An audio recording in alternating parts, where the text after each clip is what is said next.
In today's video, we see these robbers hold up an innocent petrol attendant in order to rob the petrol station.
However, they are unable to open the safe with their angle grinder and only make up with the attendant's belongings, some cash and some cigarettes.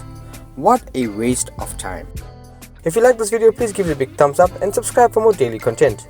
I'll see you around.